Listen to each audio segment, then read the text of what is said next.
capítulo 10. Não se afobe, porque o meu jeito de falar é isso aqui, viu? Essa pregação plena de volúpia, de força, tá bom? É desse jeito. Atos capítulo 10. Eu convido você a inclinar sua cabeça e vamos orar. Senhor, na tua presença, uma vez mais nós estamos, e eu te sou grato pelo privilégio que o Senhor nos dá de nos reunirmos nessa noite para louvar o Senhor através da música e, Senhor, para nos colocarmos diante da tua palavra. Assim sendo, eu te peço, ó Pai, que o Espírito Santo mais uma vez seja generoso, que mais uma vez ele seja bondoso e que mais uma vez, pela presença dele, pela pessoa dele, o Senhor dê à igreja a sua palavra conforme o desejo do seu coração. Assim nós oramos em nome de Jesus. Amém. Amém. Então vamos lá. O livro de Atos é um livro maravilhoso, fantástico, e eu tenho que contextualizar essa mensagem aqui dentro da história que é descrita no livro de Atos, para a gente compreender melhor o que realmente está acontecendo aqui no capítulo 10. No primeiro capítulo,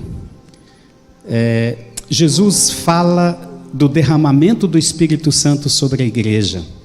E ele fala que vocês receberão poder ao descer sobre vós o Espírito Santo, e sereis minhas testemunhas tanto em Jerusalém como na Judéia e Samaria até os confins da terra. Esse era o propósito do derramamento do Espírito Santo. Não tinha nenhum outro, nunca houve nenhum propósito do Pai ao derramar o Espírito Santo sobre a vida da igreja, sobre a vida de alguma pessoa, que não seja para que essa pessoa obedeça à convocação do Espírito Santo para que esse evangelho seja levado a todos os povos da terra. Amém? Entendeu isso? Então glória a Deus. No capítulo 2, 3, 4, 5, 6 até o 7, se não me falha a memória, isso vai acontecer. No capítulo 2, o Espírito Santo é derramado sobre a igreja, aquela transformação maravilhosa, e a gente vai ver que isso acontece para trazer alegria, para trazer poder. A ação do Espírito Santo coloca dentro da igreja o poder de vencer fronteiras, de derrubar fronteiras. Quando se fala de vencer fronteiras, estamos falando, o texto bíblico está se falando de fronteiras geográficas, de fronteiras espirituais, de fronteiras pessoais, e tudo isso é uma estrada que o Espírito Santo vai construindo no coração da igreja. Pedro faz aquela pregação plena do Espírito Santo, se converte 5.000 pessoas e há todo aquele movimento. E você vai ver na sequência do texto que a igreja cresce absurdamente, que essa igreja alcança a simpatia do povo, que essa igreja se torna amada pelo povo nas ruas. Essa igreja vai se tornando competente naquilo que ela faz, e sempre mais e mais ela cheia do Espírito Santo, cheia de alegria, e as coisas acontecendo, e vai assim numa lindura só. Mas ela se esqueceu de uma coisa. Essa igreja se apaixonou por tudo aquilo que vinha do céu. O que vem do céu é bom? Aquilo que Deus manda fazer é bom? Então obedeça. Senão, como diz o goiano, você está no sal. Porque se você olhar até o final do capítulo 7, a igreja vai fazer toda essa ruptura, ela vai crescer, ela vai ser plena, porém ela se esquece de um detalhe. Ela esqueceu da razão pela qual ela estava recebendo toda aquela grandeza, que era ser minha testemunha em Jerusalém, na Judéia, Samaria, até os confins da terra. E porque ela não obedeceu, veja só, o reino de Deus tem um propósito. Amém? O reino de Deus trabalha com propósitos definidos. Nesse propósito tem uma palavra extraordinária, uma palavra difícil de ser engolida, chamada vocação. Ô palavra custosa, vocação. Porque vocação tem propósito. E o propósito do derramamento do Espírito Santo é que a igreja chegasse aos confins da terra. Na Judéia, Samaria, até os confins da terra. E esse foi o único detalhe que essa igreja de Jerusalém se esqueceu. Mas o propósito tinha que ser construído. E lá no capítulo 8, no versículo 1, vai começar dizendo assim: naqueles dias levantou-se tremenda perseguição contra a igreja em Jerusalém. A perseguição foi suscitada pela desobediência da igreja. Mesmo sendo cheia do Espírito, mesmo sendo uma igreja que cresceu, uma igreja que conquistou a simpatia do povo, mesmo uma igreja que caminhou como caminhou a igreja de Jerusalém, ali em Atos. Mas o reino de Deus tem que cumprir o seu propósito, porque Deus não negocia o seu propósito, porque as Escrituras não negociam o propósito que o reino de Deus tem. O reino de Deus tem colunas que são inegociáveis, imutáveis, e elas são alinhadas com a vocação. Então o reino de Deus suscitou a perseguição, e a perseguição espalhou. Você vai ver no versículo 2 de Atos 8, que a igreja se espalha por todos os cantos, e por onde ela vai, ela prega o evangelho. Por causa do propósito de Deus da vocação. Então vamos lá. E nisso a gente chega ao capítulo 9, onde Pedro é uma pessoa interessante. Pedro parece muito com a igreja de hoje. Muito. Ama, promete que é uma beleza. Eu nunca vi uma coisa de prometer daquele jeito. Eu sou fiel, eu vou com o Senhor até a morte, eu nunca vou te deixar e tal, mas não mantém o que promete. Irmão, se a igreja cumprisse o dízimo do que ela promete, a gente não teria falta de missionário em campo, falta de pastor para a igreja, falta de finanças para isso e para aquilo, porque todo mundo chora e promete. Mas aí vem Jesus e fala assim: olha, tem um pai que tem 2 filhos, ele chega em um e fala: vem trabalhar na minha roça para mim hoje, e ele fala: eu vou, mas não vai. Aí chega no outro e fala: vem trabalhar na roça do meu pai, ele fala: eu não vou não, mas depois ele pensa melhor e vai, e Jesus pergunta: qual dos 2 fez a vontade do meu pai? O segundo. Aí ele diz: por isso prostitutas e mais não sei quem lá, e publicanos vão anteceder vocês no reino de Deus, porque o reino de Deus exige obediência. Amém? Pedro era parecido com isso. Ele amava, ele prometia, ele fazia, mas ele obedecia aos pedaços. Pedro começa uma viagem e ele vai passar por Jope e por Jope, porque ele vai ter 3 encontros com um homem chamado Enéas, que ele ora e o camarada é curado. Depois ele vai passar pela casa de Tabita, que morre, e ele ora e ela ressuscita. Mas você vê que tudo isso acontece em cidades estrangeiras. Ele está fora de Jerusalém, parece que cumprindo o mandado, mas ele só vai na casa de judeu, ele só vai em lugar onde só tem judeu, ele não abre o espaço. E aí ele chega na casa de Simão, lá em Jope, e achou um lugar legal, era na praia. E ele falou: que eu vou descansar da Assembleia de Ministros, porque esse negócio não é brinquedo, dá muita confusão, eu vou descansar aqui mesmo. E lá ele ficou para passar uns dias. Então a gente chegou no capítulo 10, que coisa, não? Então vamos correr com o texto. Capítulo 10, versículo 1. Morava em Cesareia um homem de nome Cornélio, centurião da corte chamada italiana, piedoso e temente a Deus, com toda a sua casa, e que fazia muitas esmolas ao povo e de contínuo orava a Deus. Esse Cornélio não era judeu, era um pagão, e que orava a Deus e que cumpria muitas coisas, muitos requisitos, tinha bom coração, tinha boas ações. Mas aqui 2 coisas entram que precisam ser analisadas. A primeira é a vocação de Pedro. Jesus o chamou. Jesus deu a ele essa vocação. Amém? Jesus chamou a igreja. Deu à igreja a vocação. Quem é a igreja? Fala assim, sou eu. Então, eu sou chamado. Eu sou vocacionado. Isso não se negocia. Isso não tem desculpa. Isso não tem conversa. Tá certo? Porque as Escrituras te definem. As Escrituras já definiram quem é você. Jesus falando disso, ele falou que o trigo são os filhos de Deus que foram plantados nessa terra. O Filho de Deus foi plantado aqui nessa terra porque ele tem um propósito. Ele tem uma missão. Ok. O segundo aspecto é esse camarada aqui, esse centurião chamado Cornélio, um pagão, que o Espírito Santo o encontrou e o definiu. O Espírito Santo de alguma forma o encontrou, porque o Espírito Santo fala com quem ele quer, onde e quando ele quer. Amém? Recentemente morreu lá na aldeia do Suruí um homem,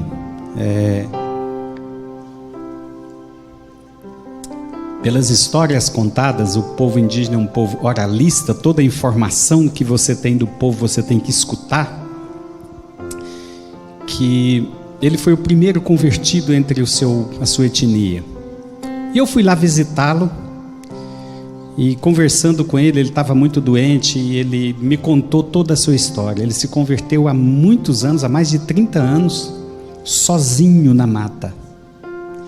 E eu falei para ele, mas como isso aconteceu? E ele foi narrando, dizendo que teve como que uma visão onde havia uma estrada, havia um rio, e depois ele viu uma cruz, e ele se converteu ali sem saber a quem ele estava se convertendo, sem ter nenhuma informação, e ele ficou na espera. Quando o missionário chegou e falou de Jesus, ele já entendia o que havia acontecido. É uma história assim maravilhosa, única, que não dá para você pegar e usar como modelo para outros, porque isso não vai dar certo, porque isso foi uma ação do Espírito Santo no coração do Diaraga.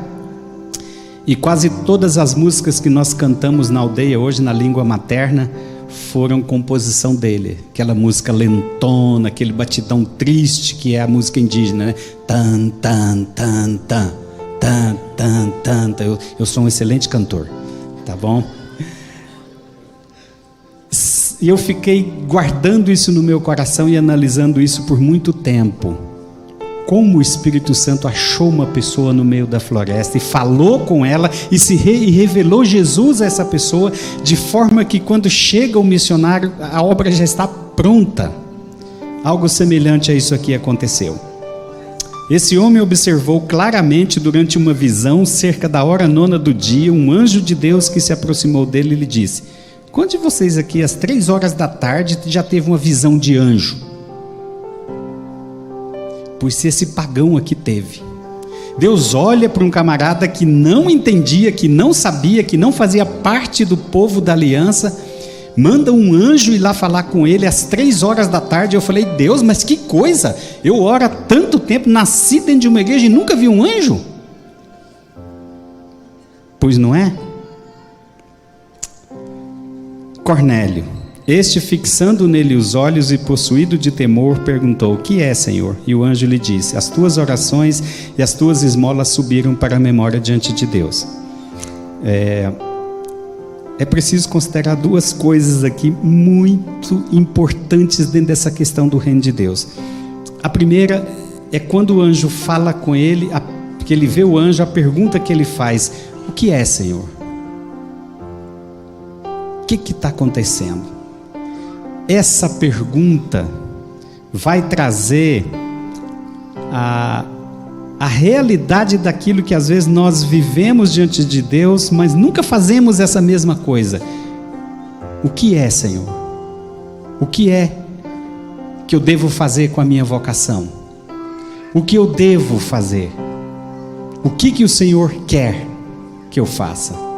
Se você analisar bem, a pergunta contrária é quando você vai encontrar isso muito nos evangelhos, quando Jesus chega diante de uma pessoa e fala para ela: o que você quer que eu te faça? Ô irmãos, o que você quer que eu te faça? talvez a loucura da igreja moderna iria passar 10 cifrões na cabeça dele, né? Se o Espírito Santo te pergunta hoje, o que você quer que eu te faça? Um dia Deus me fez essa pergunta e o que eu respondi, eu literalmente entrei dentro da frigideira. Literalmente. Quando o Espírito Santo me disse, o que você quer que eu te faça? Pode pedir que eu vou fazer. Eu caí na besteira, irmãos, de pedir 3 coisas para o Espírito Santo.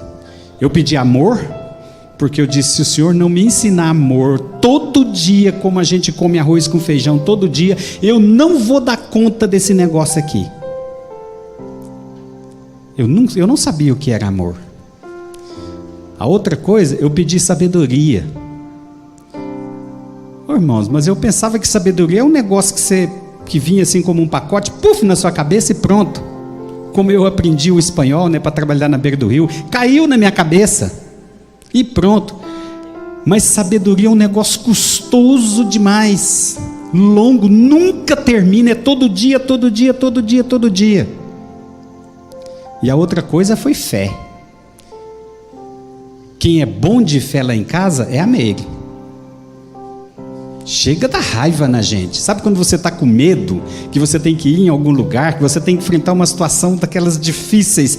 Aí eu olho assim, eu falo, ela deve que está morrendo de medo de perder o maridinho dela, né? Então eu vou lá e falo, Meire, ó, e aí, o que você acha? Uai, Deus não mandou? Você está com medo por quê? Eu falo, mas não é isso que eu queria ouvir. Vai ter fé assim lá na China. Eu queria que ela fosse medrosa como eu, mas não é. Aí eu fui aprender essa questão de fé, que fé é uma palavra longa, ela pode aumentar de tamanho ou ela pode diminuir. Por isso que Tiago escreve, se você tem pouca fé, peça a Deus que vai trabalhar nisso, todo dia, todo dia, todo dia. Então são questões assim, né? O que é, Senhor? O que o Senhor quer o que o Senhor quer? E a outra pergunta é quando Deus te devolve essa pergunta, o que você quer que eu te faça? Aí você vai dizer, tá vendo meu maridão ali, ou minha esposa? Dá um trato nele, ou nela. Pede isso para você ver uma coisa. Faça isso. Não é? Você vai descobrir que Deus não tem compromisso com nada do que você ora, com nenhuma campanha de oração que você fizer, com nada que você fizer que estiver fora do reino. Nada. Fazer campanha, orar até derreter os joelhos por coisas que estão fora da palavra de Deus, é contigo, não é com Deus. Deus não tem compromisso com essas coisas, mas Ele tem compromisso com as alianças que você estabelece com Ele. Amém? Vamos seguindo. A outra coisa aqui é as tuas orações e as tuas esmolas subiram para a memória diante de Deus. Que coisa, não? As suas orações têm consequência. Toda bênção de Deus sobre você tem consequência. Eu não sei quem foi que tentou me ensinar, quem foi que tentou ensinar a Igreja de Deus de Colorado Oeste, agora não é mais minha, né? Quem foi que tentou ensinar os crentes de Rondônia que você ora, Deus me abençoe, Deus te abençoe, pronto, eu recebi a bênção, glória a Deus. E não viu nas Escrituras que toda bênção tem consequência. Existe uma série de consequências que vem na bênção. A oração é a coisa mais perigosa que existe. Você quer ver? Começa a orar pelo povo ribeirinho. Começa. Ensina a igreja, pastor, a orar pelo povo ribeirinho. Porque Deus vai olhar e vai falar, e agora? Vocês estão orando para Deus levantar obreiros, para Deus levantar sustento. Onde estão os obreiros? Na igreja. Onde está o dinheiro? Na igreja. Onde está a paixão? Na igreja. Onde está a vocação? Na igreja. Um dia lá o povo da Igreja de Deus de Colorado, é uma igreja bem menor que essa aqui, vai lá na frente, e a irmã do departamento de missões começou a falar da Coreia do Norte, e o povo começou a ficar emocionado. Eu levantei lá do banco e fui para cima dela, e falei, você está falando para a igreja aqui orar pela Coreia? Você está falando aqui que os irmãos têm que amar a Coreia do Norte? É, pastor. Eu falei, tá bom, então continue orando. Agora, quando Deus chamar 2, 3 aqui para ir para a Coreia, vocês não põem a mão no bolso e não enviam, não. Você vai orar pela Coreia, que Deus chamar você para ir, ou chamar a igreja para se envolver financeiramente. Aí vocês vão ficar dizendo que tem que pintar a igreja, que tem que comprar som novo. Tem mesmo. Tem nada de errado em comprar o som novo ou pintar a igreja. Mas você está orando por quê? A oração da igreja é coerente com aquilo que Deus chama. E a sua oração suscita respostas. E a resposta das suas orações estão na igreja. Não está em outro lugar. Amém? Então vamos seguir. Olha, o Cornélio foi orar. Falou, olha, Deus ouviu a sua oração. Agora, olha o versículo 5. Agora, você orou? Então agora você envia mensageiros a Jope e manda chamar Simão, que tem por sobrenome Pedro. O tempo aqui é curto, né? Mas isso aqui é importante analisar. Ó. Uma atitude é exigida de Deus por causa da oração dele. Entendeu? E essa atitude coloca em ordem o que Cornélio deveria fazer. Se tem uma coisa que o reino de Deus vai bater contra você e contra mim, porque já me judiou demais nessa questão, é que o reino de Deus nos coloca em ordem. Arruma aquilo e aponta a direção. Agora você vai e faça isso. Se você não estava orando por amor, por fé, por sabedoria, então agora arruma. O pessoal que é casado e vai me entender que é uma belezura. Não existe ministério sem vida a dois. Quem é casado sabe disso. Não adianta. Entre você e Deus tem uma pessoa. Um dia, eu não sei porquê, a gente nunca sabe porquê, porque elas são complicadas, elas judiam da gente, né? Nós somos vítimas delas. Gente, nós somos perfeitos, a gente não irrita a mulher. Só elas que ficam pegando no pé da gente, que coisa a gente, que negocia a gente e tal. Um dia, eu não me lembro porquê, o negócio era tão sério que eu não tenho ideia do que era. Eu estava emburrado, porque os maridos de Rondônia ficam emburrados dentro de casa. Sabe, aqueles que não falam nada, mas fica bicudo. Oh, mas descobrir esse defeito em mim foi terrível, irmãos. Oh, coisa difícil. Aí, de noite, tô lá, deitado para dormir. E ela lá do lado dormindo igual um anjo. Nem te ligo farinha de trigo. Eu lá. Mas também ela vai ver. Não sei o que, né? Ela vai ver e tal. Aí vem o Espírito Santo e fala comigo assim: ei, você tem duas opções. Ficar aí emburrado, ou acorda ela e beija na boca. Qual dos dois você quer? Eu parei e falei, uai, mas qual que é melhor? Ficar emburrado ou beijar na boca? Uai, mas aí já é demais. Tem coisa que é tão simples.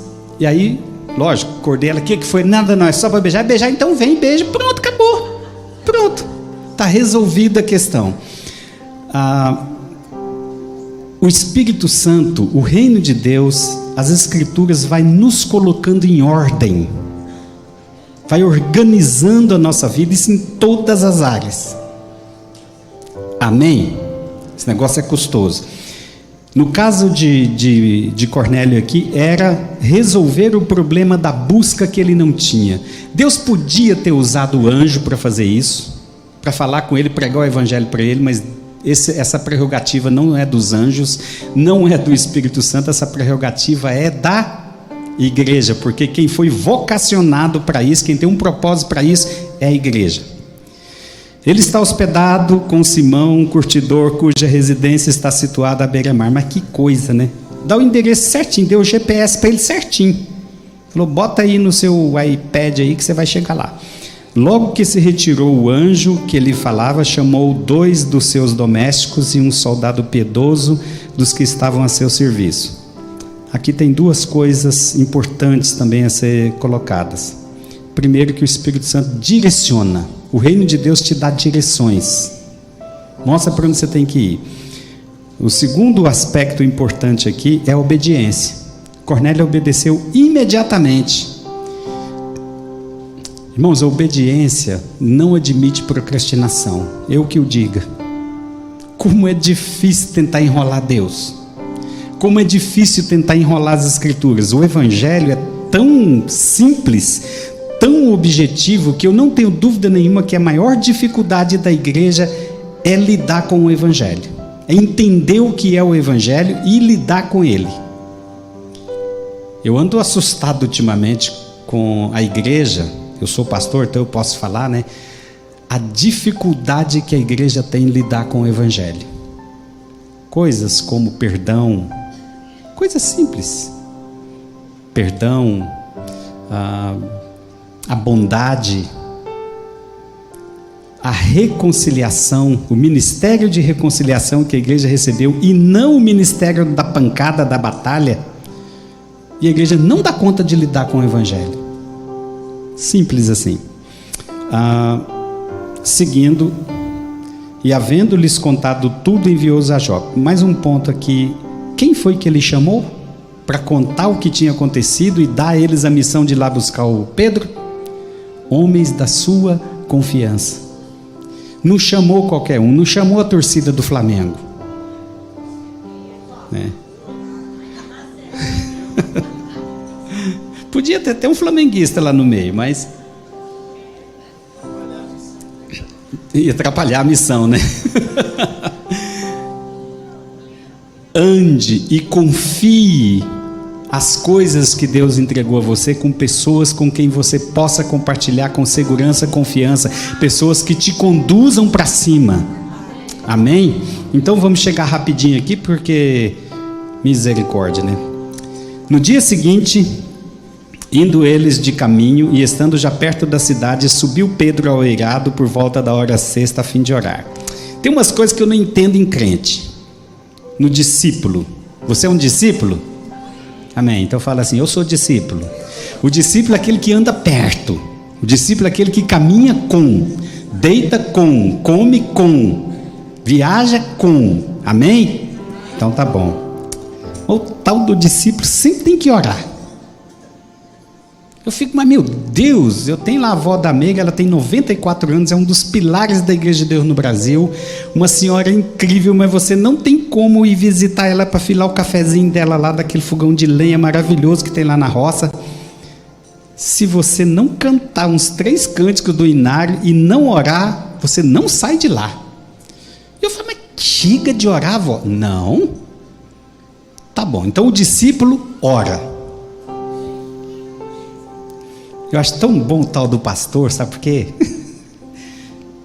Quando chega uma coisa assim que ele não tem ideia de como ajudar o irmão, ele só fala assim: irmão, vamos orar? Vamos orar? Porque a gente não tem ideia do que fazer.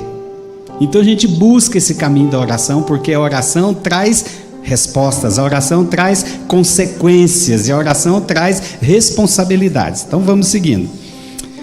Pedro, por volta de meio-dia, sobe lá para o terraço, lá do predinho onde ele estava, para ir orar. Estando com fome, quis comer. Que duas palavras maravilhosas aqui. A primeira, ele estava com fome. O que o discípulo tem? Fome. O que o discípulo tem? Fome. Fome de quê? Ele tem fome de quê?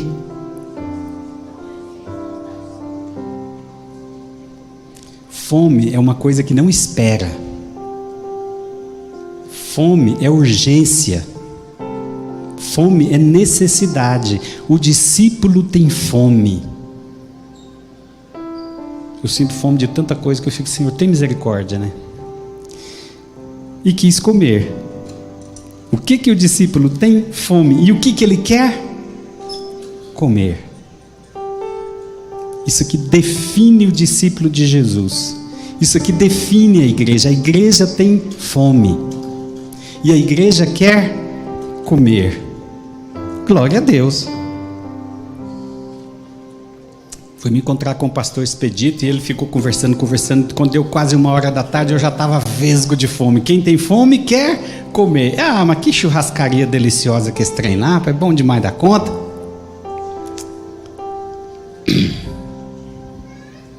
Pois é.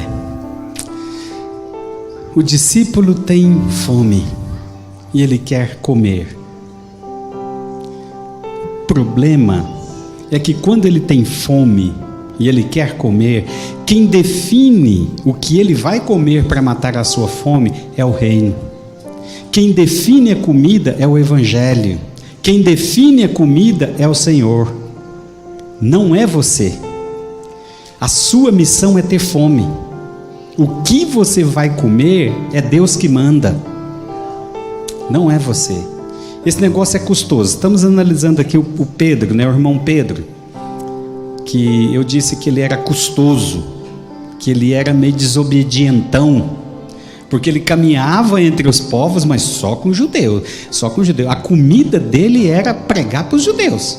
E Jesus já tinha falado para ele lá no capítulo 4 de João: a minha comida é...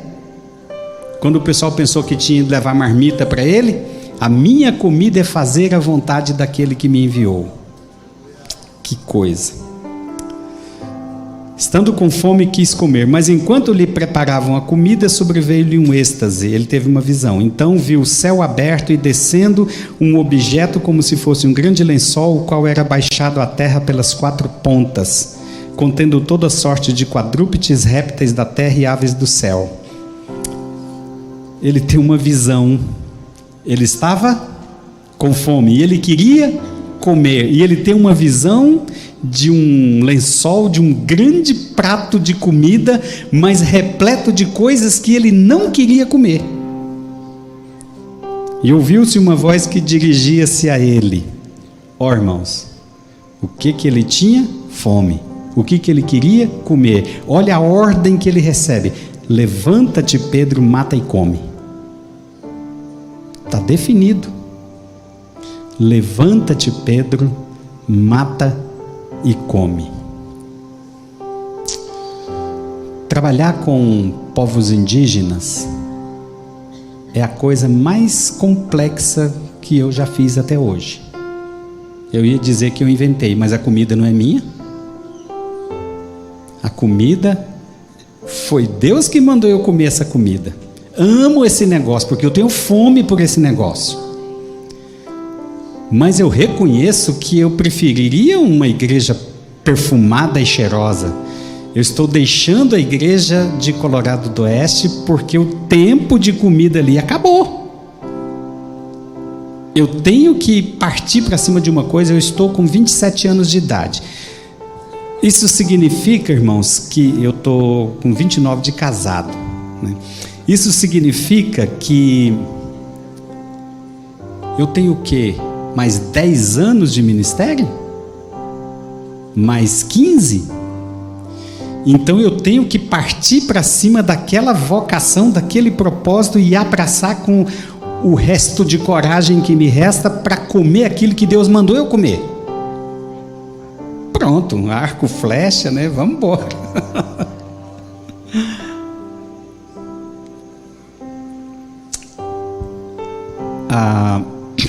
A ordem de Deus é: levanta. Você vai ver que todas as escrituras, Deus não fala com ninguém que está prostrado, que está magoadinho, que está chateadinho, que está com seus direitos feridos e mais não sei o que. Deus não vai discutir seus direitos, Deus não vai dar moral para essa conversa. Deus tem uma ordem e vai dizer para você: se apruma, se alinha, levanta. Está aí diante de você esse lençol cheio de bicho, mata e come. Essa é a ordem para Pedro. Pedro é aquele que disse: eu vou com o Senhor até a morte e tal. Pregou lá e 5.000 pessoas converteram. Mas Pedro replicou: de modo nenhum, Senhor. De modo nenhum. Jamais comi coisa alguma comum ou imunda. Qual era o problema aqui de Pedro? Mesmo problema da igreja. Tem uma comida, tem uma ordem, levanta, mata e come, mas a igreja olha e fala assim: eu não como isso aí não, isso nunca fez parte da minha dieta, eu não entro nisso aí de jeito nenhum. Estou falando da vocação, estou falando do propósito, estou falando das orações da igreja. Às vezes nós, como igreja, parecemos gente diabético. Além de mim, tem alguém aqui? Qual é o problema do diabético? Esse camarada é um negócio difícil, ele é bobo demais, porque o nosso corpo, o corpo da gente precisa de açúcar, precisa de gordura, precisa de energia, mas aí se eu como, aquilo me mata. A igreja parece que é diabética. O reino de Deus é cheio de gordura, cheio de açúcar, cheio de energia, e aí ele fala, come isso aí, e a falta daquilo mata, e ela fica preferindo comer alface e tomate só, não é? Essa é uma coisa assim muito verdadeira. Eu tenho falado isso muito lá na Igreja de Deus de Colorado do Oeste, né? Da responsabilidade que a gente tem diante das Escrituras, diante do Evangelho, em relação à obediência. Pedro replicou, de modo nenhum, Senhor, porque jamais comi coisa alguma comum e imunda.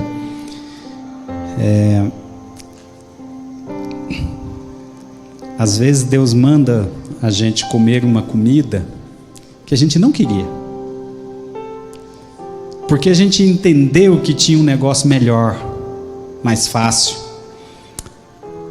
A igreja tem fome, a gente quer comer, mas a gente precisa entender que o reino de Deus, ele é feito de canga no seu pescoço para dirigir você. Aquela promessa maravilhosa do vinde a mim, todos vós que estáis cansados e sobrecarregados, eu vos aliviarei. Essa coisa extraordinária da cura do Evangelho, ela acontece por causa e exclusivamente por causa da canga que está no pescoço, quando Jesus fala lá, aprendei de mim porque sou manso e humilde de coração. Quando ele fala, tomai sobre vós o meu jugo e aprendam de mim. Porque fora do reino de Deus, fora da canga de Jesus, não tem felicidade, não tem consolo, não tem vitória de maneira nenhuma. Amém? Isso inclui todos os aspectos da nossa vida. Desde você vai ficar emburrado ou vai acordar ela e beijar na boca? Não é? Qual que é melhor? Sucedeu isso por 3 vezes. Segunda vez a voz lhe falou, ao que Deus purificou, não consideres comum. O que Deus purificou, que Deus colocou e mandou você comer, coma. Amém? O que Deus mandou você fazer, faça. Para qual povo Deus te mandar, vá. Porque a gente vive um mundo onde o hedonismo, né, a busca pelo prazer a qualquer custo, vale tudo. Irmãos, alegria, felicidade nas Escrituras é igual obediência. A desobediência leva a nossa mente e a nossa alma para a treva. Então é só obediência, a simplicidade do Evangelho. O Evangelho é a mesma coisa dita há 2000 anos, ensinando a mesma coisa. O Evangelho é profundamente simples, porque ele se refere a Jesus de Nazaré, só, nada mais é Evangelho, só Jesus, amém? Não considere imundo aquilo que Deus purificou, não considere perdido aquilo que Deus mandou você fazer. Sucedeu isso por 3 vezes e logo aquele objeto foi recolhido ao céu. Eu só vou ler até o versículo 22, não vou comentar, a gente ainda tem 4 minutos e meio. Enquanto Pedro estava perplexo, porque o reino de Deus nos deixa perplexos, sobre qual seria o significado da visão, eis que os homens enviados da parte de Cornélio, tendo perguntado pela casa de Simão, pararam junto à porta. Imediatamente, o negócio foi assim, imediatamente. E chegando indagavam se estava hospedado ali Simão, por sobrenome Pedro. Enquanto meditava Pedro acerca da visão, disse-lhe o Espírito. Essa palavra vai se repetir em todo o livro de Atos. Disse o Espírito Santo. O Espírito Santo falou. O discípulo escuta a voz do Espírito Santo e obedece. Amém? Estão aí 2 homens que te procuram. Levanta-te, pois, desce e vai com eles, nada duvidando, porque os enviei. Que coisa! Está lá orando, o Espírito Santo fala para ele, ó, tem 2 camaradas aí embaixo que estão aí te procurando. Você levanta daqui, vai lá e vai com eles para onde eles quiserem e não tenha medo, porque eu enviei eles para você. Pronto. E descendo Pedro para junto dos homens, disse: olha o problema aqui, ó, aqui me tendes, sou eu a quem buscais? A que viestes? Ô, perguntinha, viu? Estou aqui. É a mim que você busca? O que vocês querem? Essas perguntas de Pedro enrolou a vida dele. O resultado disso aqui é que ele vai ter que ir lá para Jerusalém prestar conta para o supervisor, porque vai ser chamada a atenção pela Assembleia de Ministros lá, porque ele foi pregar e foi orar para o Espírito Santo ser derramado sobre pessoas não judias. Aqui estava, no fechamento aqui está o cumprimento de Atos 1:8, quando do propósito do derramamento do Espírito Santo. Sereis minhas testemunhas tanto em Jerusalém como na Judéia e Samaria até os confins da terra. Passou tudo isso, vê essa perseguição tremenda e chega a esse ponto aqui para se cumprir esse propósito. E quando o propósito se cumpre, que o Espírito Santo é derramado também sobre os não-judeus, no caso de Cornélio e a sua família e o pessoal que estava lá, a igreja de Jerusalém olhou e mandou chamar Pedro para ele explicar esse negócio, porque não era certo. Aí vocês são bons de Bíblia, vocês sabem, né, que Tiago vai se levantar, vai dar aquela palavra e tal, e aí o evangelho vai se abrir para todos os povos da terra, e por causa disso o evangelho chegou a Vicente Pires e nós estamos aqui nessa noite. Amém? Que Deus nos abençoe. Vamos ficar de pé e vamos orar. Senhor, na tua presença eu te sou grato nessa noite pela tua palavra.